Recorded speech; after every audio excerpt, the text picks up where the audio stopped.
Centauri. That was, hey everybody, if you heard me saying to Alpha Centauri, let me explain that. As Jessica Dwyer, my colleague, laughs, the original Lost in Space from 1966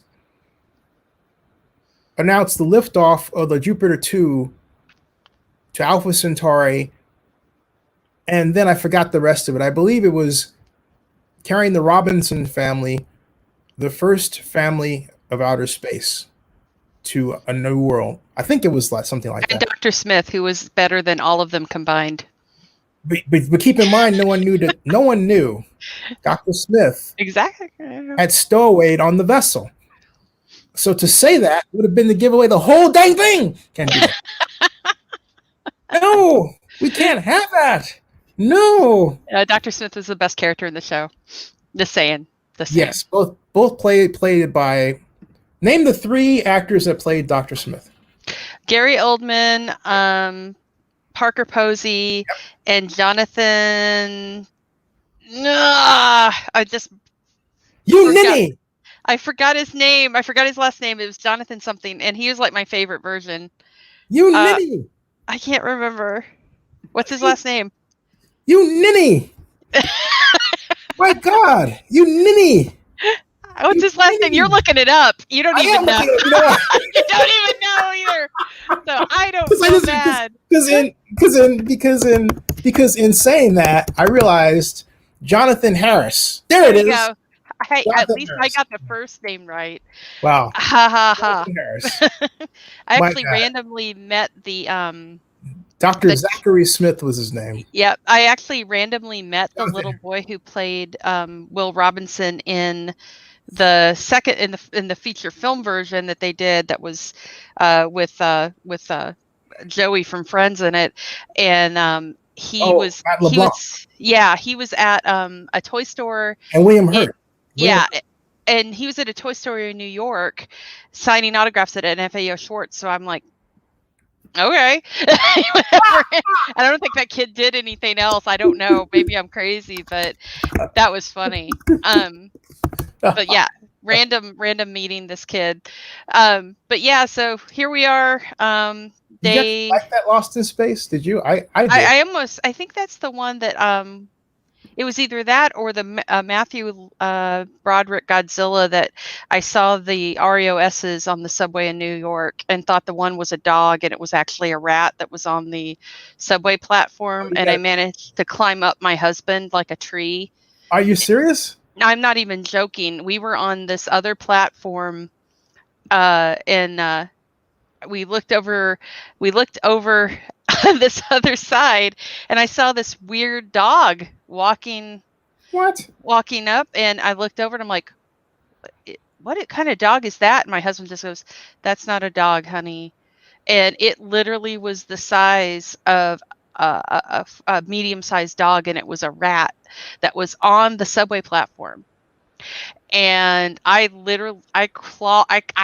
climbed up my husband like he was a tree, because I'm like, if that's over there, then they're over here too. Oh my God. So it was either that movie that happened, and then the other one that we almost died going to was we had a lot of interesting times going to movies in New York in the mid 90s, mid to late 90s. Yeah. And they weren't even good movies either that we almost died for. The only one that was worth it was Man in the Iron Mask with Leonardo DiCaprio. We had our tires were too inflated, and if we hit a pothole too right, we would have died. Tires were too inflated. They were too inflated, so if we'd hit a pothole just right, it would have popped the tire, and it would have, who knows. That's hilarious. That is absolutely hilarious. Okay, so in New York. I was having a little fun with the StreamYard, and I was actually showing different casts and everything. So, all right, I can do that too, apparently, which is interesting. Yeah, you can.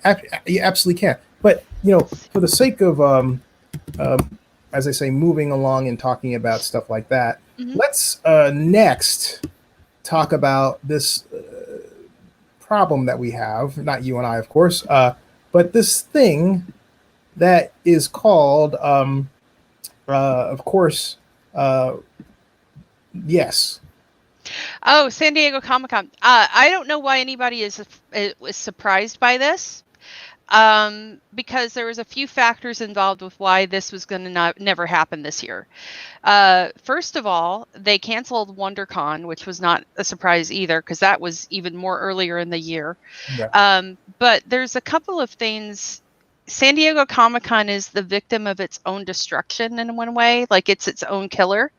I see it that way. I see Hollywood has killed it, and I'm going to explain why I'm saying that. Mm-hmm. First of all, they all of the studios moved all of their major films to next year or later this year, most of them next year, all of their giant tentpole movies. And these are all the movies that take up all the space in the convention center, and what they've built this, what used to be a convention about comic books around. Mm-hmm. So they made it this big Hollywood celebration. And don't get me wrong, that's part of the reason I love it. I love everything about Comic-Con. But at the same time, they have destroyed what started out this convention and have made it nigh on impossible for independent creators, comic book stores to be able to even afford to go to it. So with all of their tentpole movies being moved, who was going to take up that space? They can't afford, the people that would take up the space can't afford to. And as that's going on, hand in hand with that is the death of the comic book store right now, which is a major, if you go on YouTube and if you go look at a lot of these vloggers and bloggers who are all about comic books and talk about DC. My thoughts on the Skinwalker Ranch. Let me get to that. I haven't watched it yet, but have seen parts of it. Hey, Jay, Dolphins, welcome. Thanks. So what's happening right now in the industry and for fandom and for people like me who love going to comic book stores, this is horrible because I have a lot of friends that run them. I go to them a lot. Is if you go and look online, you'll read about the death of comic book stores because it's happening everywhere. Part of it is due to the majority of everything happening is because of everything becoming under one roof. Like there's only one game in town for comic books right now to be distributed. That's Diamond. Diamond is dying right now. And these comic book stores, they're supposed to be getting paid by, Diamond is supposed to paying them for, and sending them goods. Like Diamond's supposed to be paying DC, Diamond's supposed to be paying Marvel. They can't pay the studios. Hence the quantity and stuff that they're supposed to be getting out to these comic book resellers, they can't get stock, and they're not accepting returns because right now nobody is going to buy comic books. These places are closed, so they're dying. They can't meet their rents. They've got landlords that are telling them, too bad, so sad, get out if you can't make your rent. They're not even helping them in that regard. And it's really horrible. Like what you're showing here on Bleeding Cool, so many of these places are dying. And so how in God's green earth are they supposed to pay $5,000 for 4 days of a spot that's the size of my desk at San Diego Comic-Con? They can't. There's no way for them to. It's telling that last year, I think it was last year, the last time we went, you and I were both there, that I think Mile High Comics wasn't even at San Diego Comic-Con. They didn't go. So and that's telling because that's like the first time in 20 plus years or something, even longer, that they've never been to San Diego Comic-Con. They're not gone. And they used to take up an entire back wall of just tons of comic books. But as you and I have seen, it's more and more that middle part has grown out where you've got Sci-Fi Channel, you've got Marvel. Marvel takes up like a massive chunk of it. And these movie studios just dominate the entire space. So it's crazy to think that they would have been able to have had this. What would have been there? And at this point, San Diego Comic-Con, people don't even pay to go to it anymore. They don't even go in because there's so much stuff on the outside now that you can go to. Yeah, David Glanzer calls it the campus. Yeah, he refers to that as the campus, and says that every time we've interviewed and discussed, he's talked about the growth of the campus. In fact, I think I have that here. To buttress your point, is when every time David and I talk, we've talked. I think I've interviewed him 10 times on my YouTube channel, but to your point, the reason why they had to expand was because the convention center wasn't big enough, right? Yeah. And for all these years, we were told that they were going to be expanding, and they never did. And for some reason, it's tied to San Diego. And for years, I've said, why not move this to Las Vegas? Mm-hmm. Hey, by the way, you want to hear Glanzer real quick? This is my interview from last year. Sure. Cool. Here it is. Here's David Glanzer, folks. He is I call him the czar of Comic-Con. He's the vice president of marketing and public relations. Hey, everybody. This is my annual check-in, except for last year.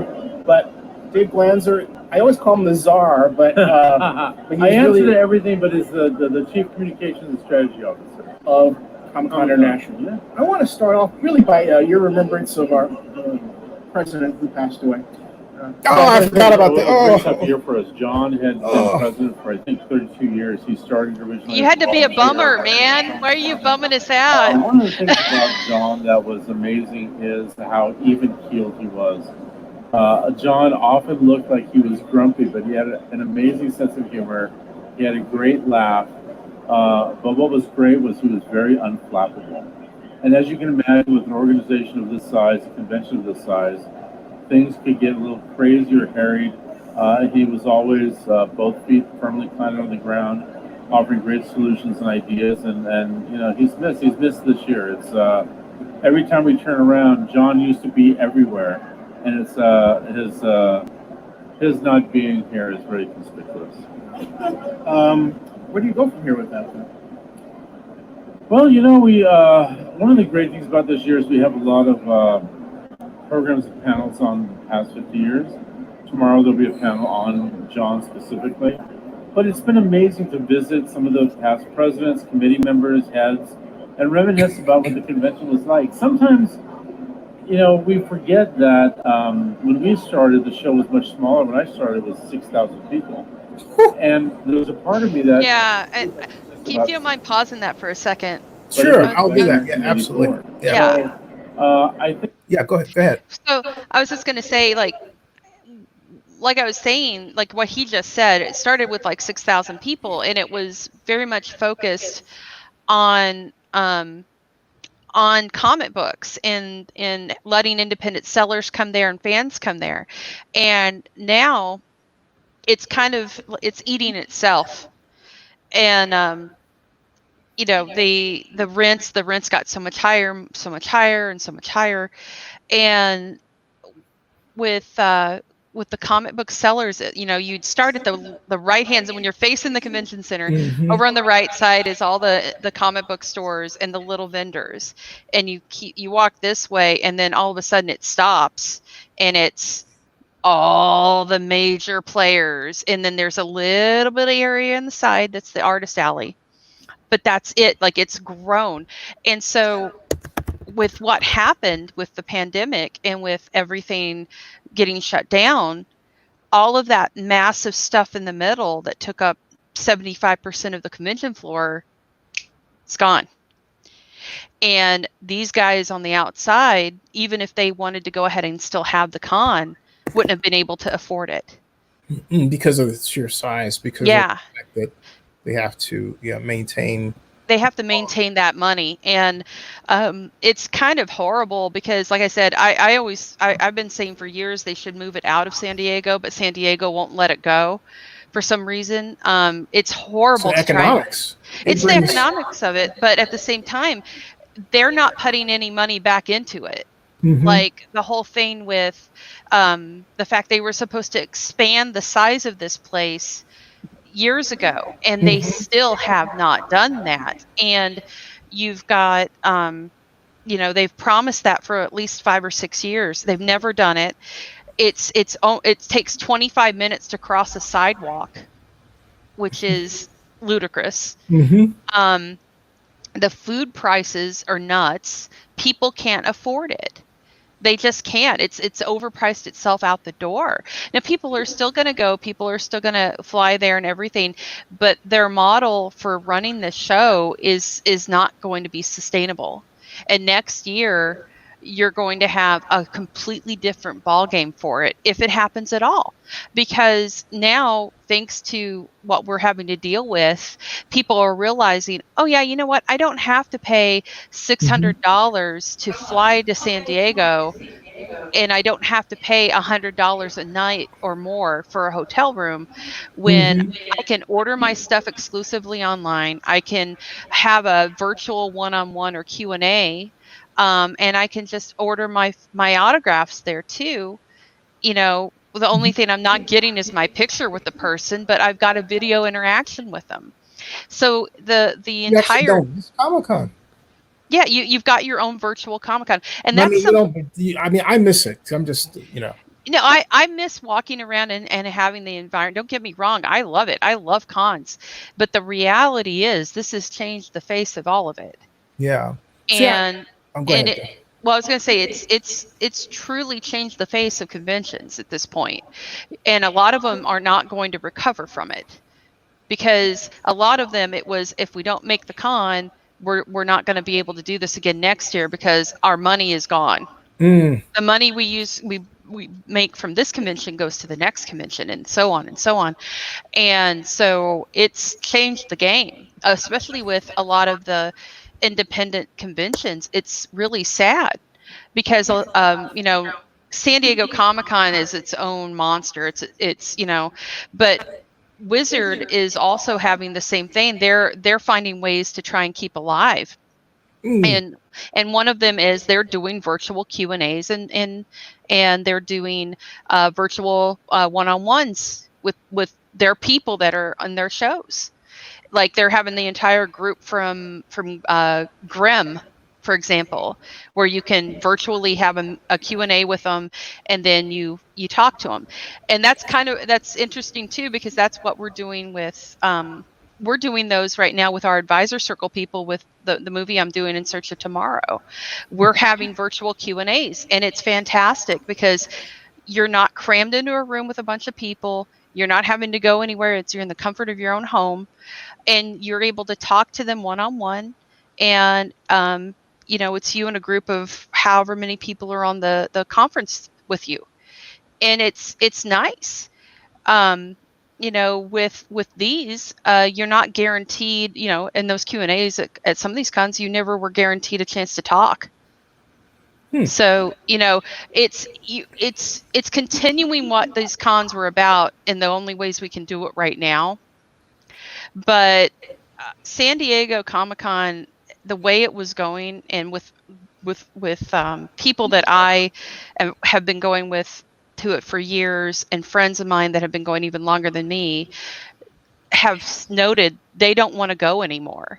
Wow. Because it's gotten to the point it's more trouble than it's worth. And it's just not fun because they've made it almost painful to try and do anything at.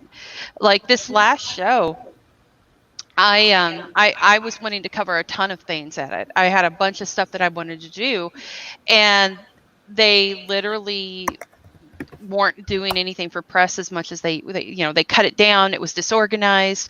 The only reason I got into the Marvel panel was, and I told you about this, was I stayed in line outside in direct sunlight for like 5 or 6 hours in almost 90-degree weather. My God. To get in, because they were clearing out the press pit between panels, not letting you stay in there. And so it hurt the panels. That was a big mess. Yeah. Yeah. And so and folks, this is where where we are, that's the press pit that Jessica's referring to. It's a horrible angle too. It sucks. Yeah, and that's where that's the Suicide Squad cast coming out, including Will Smith and Jared Leto, who's waving there. And yeah, she's absolutely right. The way they handled the press area last year was beyond horrible. And I understand what they're trying to do, but it was bad. I mean, but having all that, I just have to add that I miss seeing people that I've seen for years there. Yeah. Like Dave Glanzer, like Blake Neely and Junkie XL, who you saw in the previous slide there. And it's a mecca. It's a social mecca for me, and you too, and everybody else. And I have to push back a little bit on regarding the virtual Comic-Con versus the actual. The actual allows you to see the impact of new products or even existing ones or people on social media. On social media. Because it's not going to ever replace the actual being at a convention and being with people and meeting people and face to face and everything. But the reality of it is, after all of this, San Diego Comic-Con needs to figure itself out, because it's going to not have nearly as many people be able to go there next year, because we had 80 million people lose their jobs. Wow. And you've got multiple comic book stores have now had to close forever. They're not coming back. Marvel and DC, there's this ugliness between, DC's doing a little bit more, but some of the guys from some of the head writers at Marvel were like, hey, Hollywood, bail out the comic book stores. That's not Hollywood's job. It's government's job, actually. Well, it's not Hollywood's job. Marvel should be, Marvel and DC and these comic book companies, especially Marvel, who that's their, they have money from Hollywood.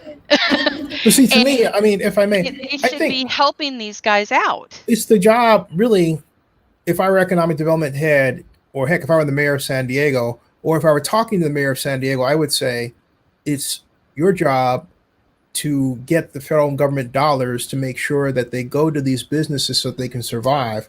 Now, in terms of the comic book business, I have to say, structurally, it's very difficult for comic book businesses to survive because they are dependent upon paper. Margin. Yeah, okay. Well, they're also on a very small margin. You don't go into comic books and having a comic book store for money, because that's not how that works. But the point is that digital has killed them.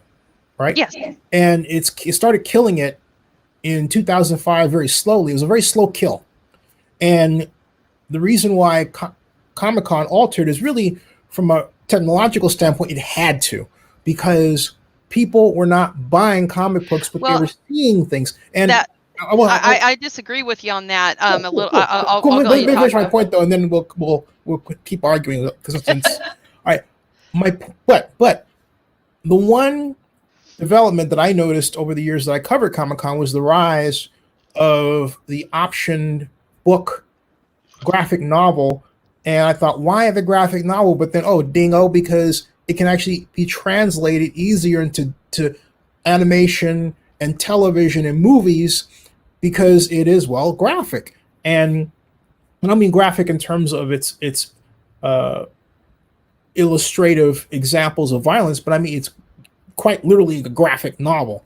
And that plays well to the digital world, which is where we're at now. If you don't adjust to that, you're dead, because people aren't buying comic books. It's nice to say that they are, but they're not buying them. And so the next frontier, which really started at Comic-Con, was transitioning these great comic books, many of which were graphic novels, into video or movies. And now there's 9-minute formats, which I love. 9 minute, how you feel about 9 and 12-minute films, but I actually love them. And I'm trying to get, I got to call Megan Fields Johnson, because he's pushing one right now. Okay, so my point is, I mean, as a guy who's a digital communications pioneer from back in 2000. I, frankly speaking, love it. And however, it's the job, and my background's in economic development. That's my training. That's my master's degree is in that.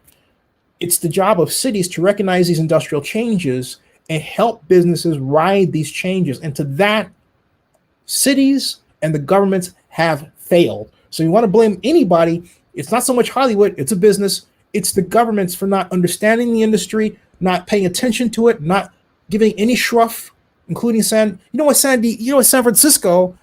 I asked Ed Lee, who was the mayor, rest in peace, a friend of mine, about it, and he kind of laughed. I didn't think Comic-Con or WonderCon we were talking about was a laughing matter. My friend who ran Moscone Center, same thing. Well, we want people who spend more money. And I thought, wait a minute, the families spend money there. So there's this thinking, okay, that has interrupted or perturbed economic development from helping the comic book industry transition. And that's my big issue. So there's a couple of things. First, digital is great, but it's never going to replace the comic book. And the reason for that is, look behind me. I am a collector. We like the physical. You know, I have over here, you can't see it, but I've got a long box of comics that I've had. You know, it's full. I've got 3 more in another room. I love physical comic books, and so do everyone else that is a person like me. All of those people that go to San Diego Comic-Con, they love physical comics. Mm-hmm. The thing that sucks about the graphic novels and the reason they're made is they're one way to get everything together in one book, but the problem with that is, and part of the appeal of to a collector is those individual comics with the variant covers. You'll not get those in those compilations. Mm-hmm. It's a collector's piece. You know, my variant moving cover for the Joker's Daughter issue, and you know, prismatic covers and things like that, other artists' work. That's artwork on these covers that you're not going to get in another way. This is it. It's not the same as a digital book. And that, you know, that goes hand in hand with why comic book stores are important. And also there is the fan factor and the specialness of going into a comic book store, finding new things, talking about what you love. My favorite character, sorry. finding local people that are like you. Like there's a place here in Eugene where I live called Radar Toys. Radar Toys has 1/4 of their store is nothing but comic books. The rest of it's collectibles, toys, and things like that. They do events at that store. The last one that I went to was for women in a celebration of women in comics day, and a celebration of women in the industry, and they had local, there they are, and they had, look at that store, look how beautiful that store is. Wow. And they made clothes. I don't know, look at the life-size Deadpool, the Slimer, the giant Jurassic Park dinosaur head. That is a wonderland of a place, and I love it. The people that work there and own it are fantastic people. They do all kinds of events for kids. They bring in cosplayers to take photos with. And that is what is special about comic book stores. And you can order online, yeah, but it's not going to be the same. It's not the same at all. Because you're not going to be able to see like the Hulk exploding out of their wall, or, you know, interacting with these guys. I was and still am a huge Star Trek fan, but when I was a teenager in Oakland, I had all those posters you have, but they were of a television show.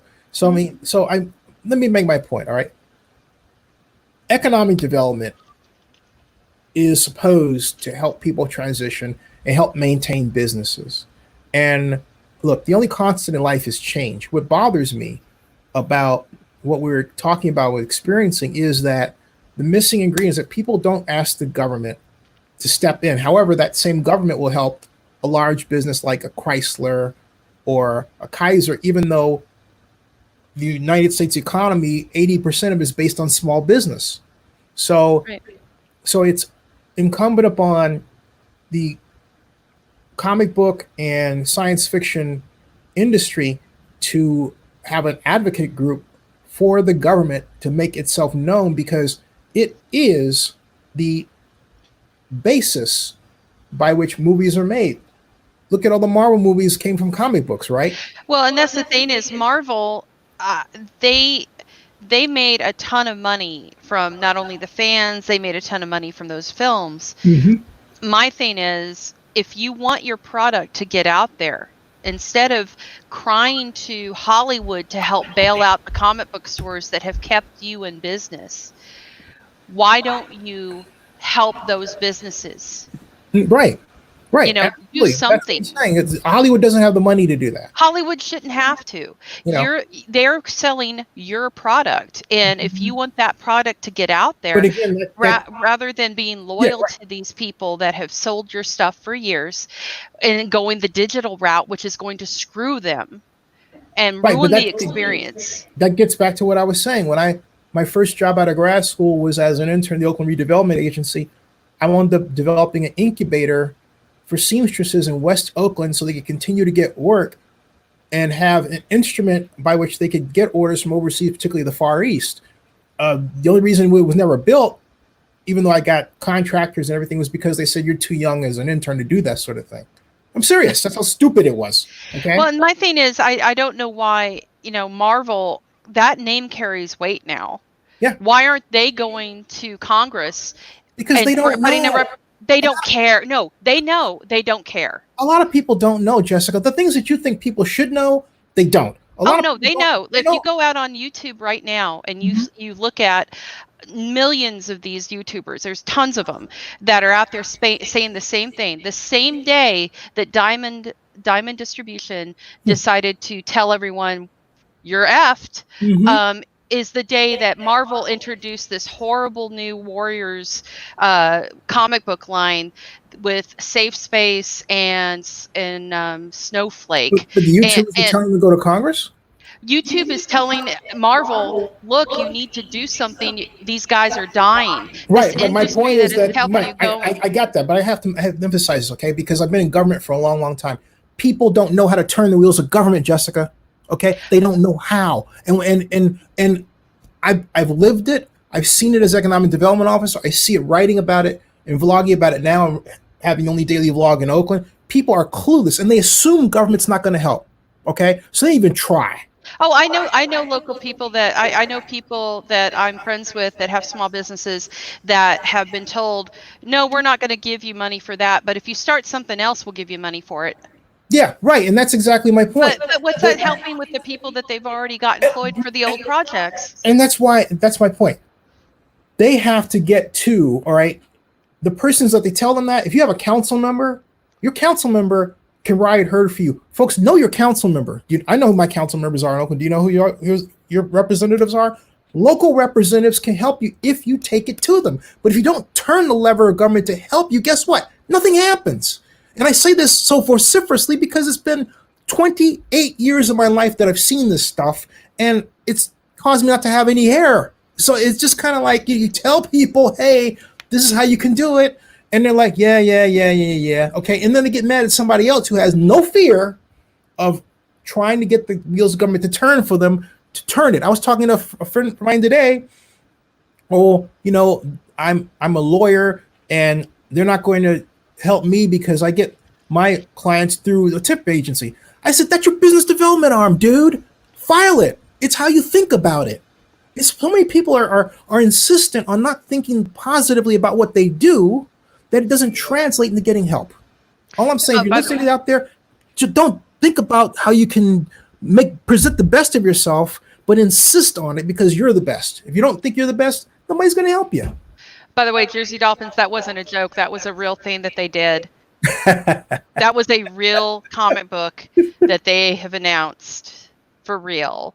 That's a real thing. Say that again, Jessica, so just so we can emphasize that. Snowflake and Safe Space in the New Warriors line from Marvel is a real thing that was announced the same day all of this horrible crap went down in the comic book industry with Diamond and everything. It was basically the day that the comic books stores really started dying. And instead of announcing a way of trying to help them out, they announced this horrible piece of crap comic book that no one is going to read. The death of imagination. That's what I call it. You know? It is, and it's like a big mean joke. It's like, you're going to let the PC police become everything, and no one is going to read it. No one cares about this book. You're alienating almost all of your reader base, even the ones that you think even. Yeah, that was real. That was real. That was all real. He said, I thought they were getting trolled. No, if you go on YouTube right now and go to the announcement on Marvel's YouTube channel, the downvote is like over 300,000 or close to it. Well, I gotta check this out. I can't play the video for copyright reasons. We can see the vote. Okay. Yeah, no, it was on the front of Marvel's.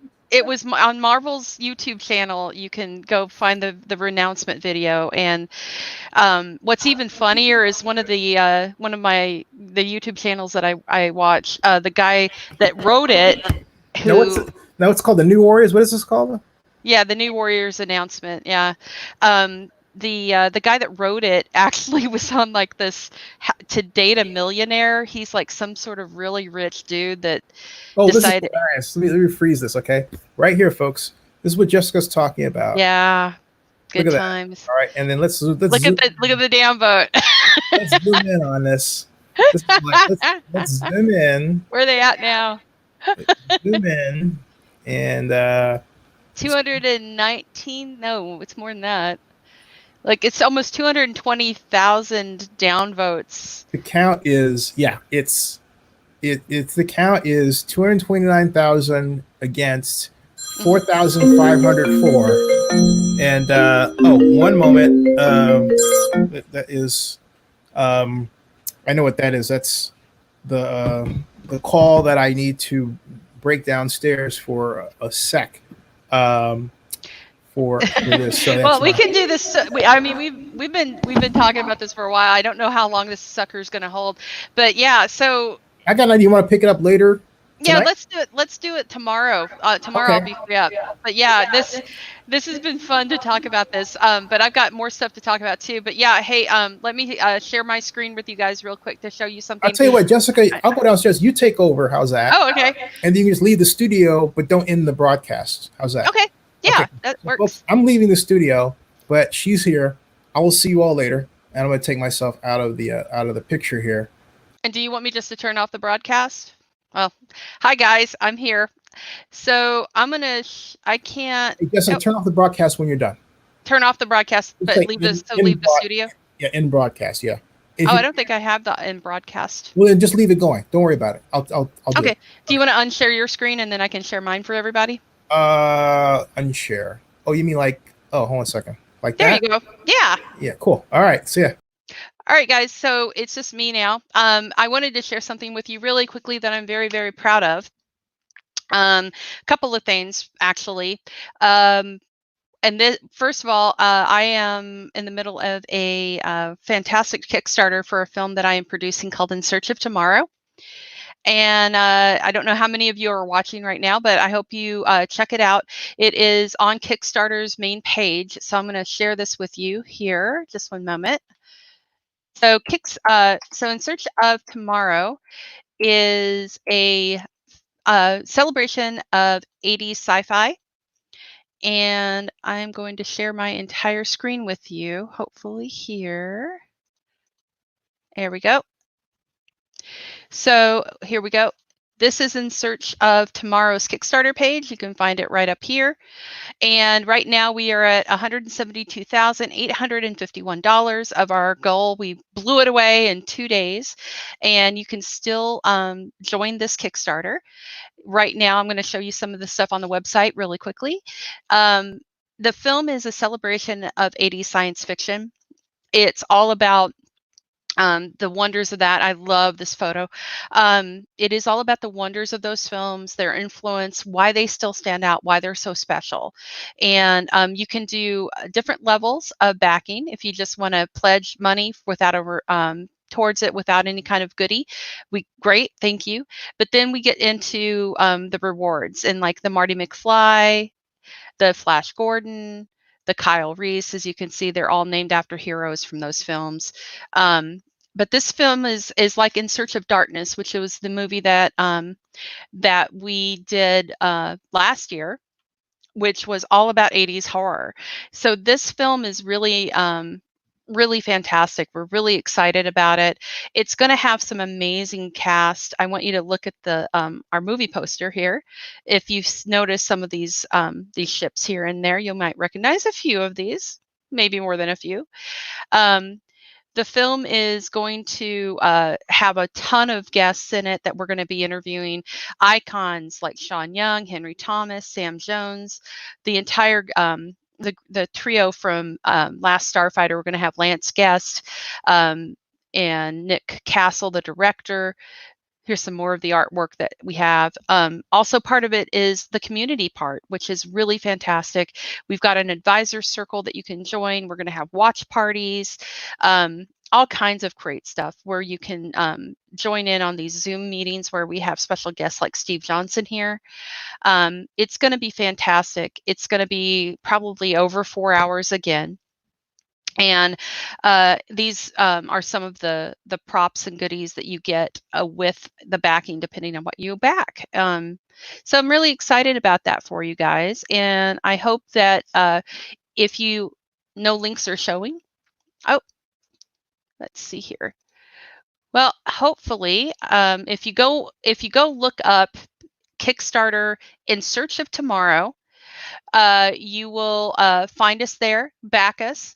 As I said, it's going to be fantastic. We've got just an insane amount of people. If you go on IMDb and look at our cast list, it just keeps growing. We just added Newt from Aliens. We're working on getting some more people from that film. We're working on getting people from Star Wars. Just a ton of fantastic guests, creators, scientists, artists, directors, other YouTubers. Like we're going to have the Angry Video Game Nerd as part of it again. So be sure to back it, enjoy it. The film is just going to be, it's just going to be massive. We're really, really, really excited about it because the science fiction genre has even more scope than even horror does in terms of how it influences people in their lives. You know, we have actual scientists that wouldn't have gotten their jobs at NASA if it hadn't been for seeing Scotty in Star Trek and thinking, I really want to be the guy that makes that ship go. So it's going to be a really special film. We're looking at stuff like Flash Gordon, Explorers, as I said, The Last Starfighter.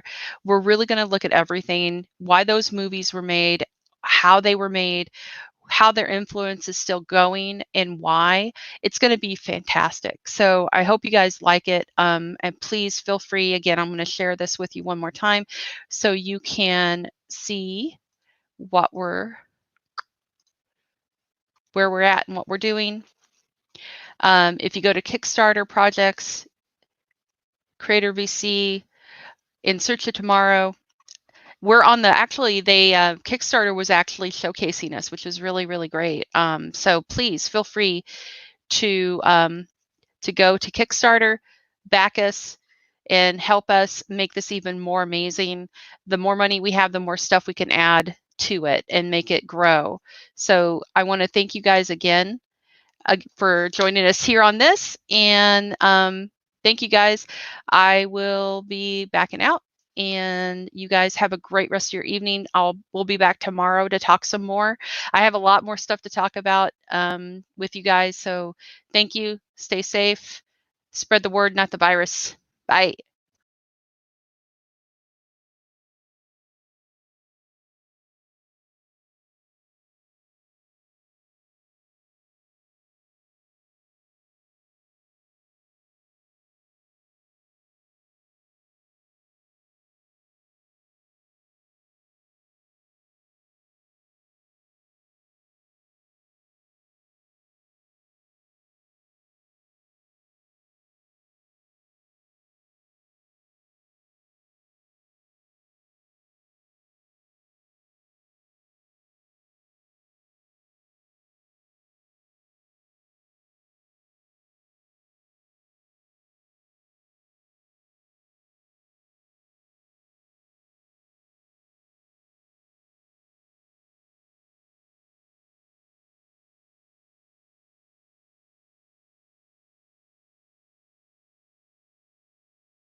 Hey everybody, how you doing? And Jessica closed out a little bit ago, I believe at about 8:11, and it's 9:44. So I'm going to close this out officially. This was a great talk about San Diego Comic Con. What happened to San Diego Comic Con it was more about SDCC than sci-fi entertainment in general, and then we kind of moved into this conversation about what happened with comic books and comic book stores and why economic development departments of city governments like those in San Diego and San Diego County could have saved them and also could still save Comic-Con, I contend. We don't quite know what's going to happen with Comic-Con next year. It's scheduled to come back. In fact, it's canceled, but if I type Comic-Con right now, if I go and I type quite simply SDCC in my Google, and it reads canceled. Okay, canceled. And that's it. And then it says, you have doubts that I say it says cancel, right? Okay, so if you have doubts that I say that, I kind of understand that you would doubt me, but I think it's not a good idea to doubt what I am saying to you because I'm right. And it's a sad bit of news that I'm right because take a look here. And voila. I was going to say voila. It will. There we go. Yeah. See, that's it. It says canceled, right? Canceled. Comic-Con International, San Diego, canceled. All right. Doesn't give you a date or anything. Hopefully next year. And the simple fact of the matter is when you click on those words, Comic-Con, and it takes you to this neato page that talks about it, and then you click on the whole thing about, right, and it says mission statement. It talks about the mission statement of Comic-Con and everything else, boards, past events, that sort of thing. New exclusive WonderCon home featuring all that stuff, right? And if we happen to scroll down from there, we have the Comic-Con stuff, attending the show, and there you find the very special and sad announcement. Today, Comic-Con issued a very special announcement concerning its events in light of COVID-19. Click here, click for the complete message, and it says, the first time in its 50-year history, San Diego Comic-Con Convention, San Diego Comic Convention SDCC, the organizers behind the annual pop culture celebration, announced today with deep regret that there will be no Comic-Con in 2020. The event will instead return to San Diego Convention Center from July 22nd to July 25th, 2021. Fingers crossed. And recognizing that countless attendees save and plan for its conventions each year, and how many exhibitors and stakeholders rely upon its events for a major portion of their livelihood, they had hoped to delay the decision in anticipation of the COVID-19 concerns that might lessen by summer, and we're headed towards summer now. Continuous monitoring of health advisories and recent statements by the governor of California, Gavin Newsom, have made it clear that it will not be safe to move forward with plans for this year. Similarly, WonderCon in Anaheim, which was to have been held April 10th through the 12th, will return to the Anaheim Convention Center from March 26th to 28th, 2021. This is sad. They also said that in addition to conventions, Comic-Con had been planning a major renovation of Balboa Park's federal building to be completed for the grand opening of the Comic-Con Museum in 2021. However, COVID-19 has had an effect on those efforts as well. As such, they will be rephasing the museum's initially planned major renovations, but will not scale back the experience to be offered to visitors on the museum's grand opening. They anticipate releasing building plans illustrating the museum's transformation and sharing more information about those efforts in the coming months.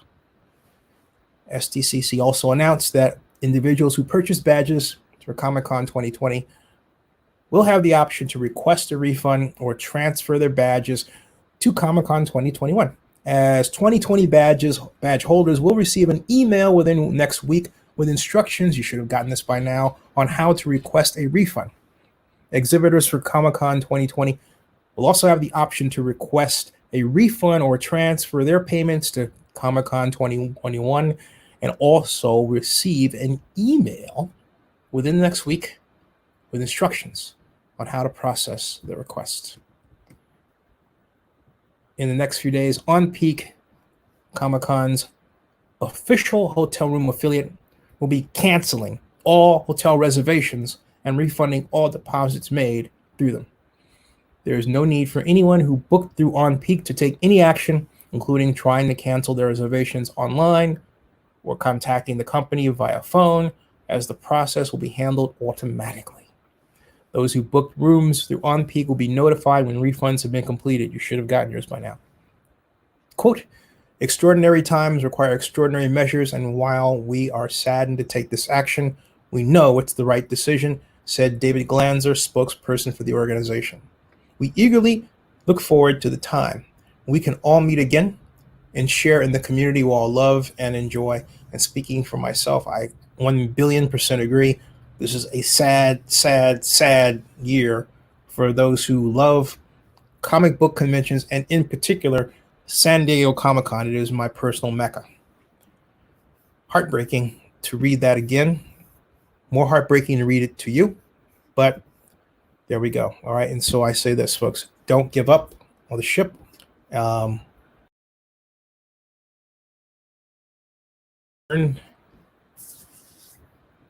If we wanted to, we have to take extra measures to fight for the life we had and improve it. Subscribe to Zenny62. We'll see you. And that ends this broadcast.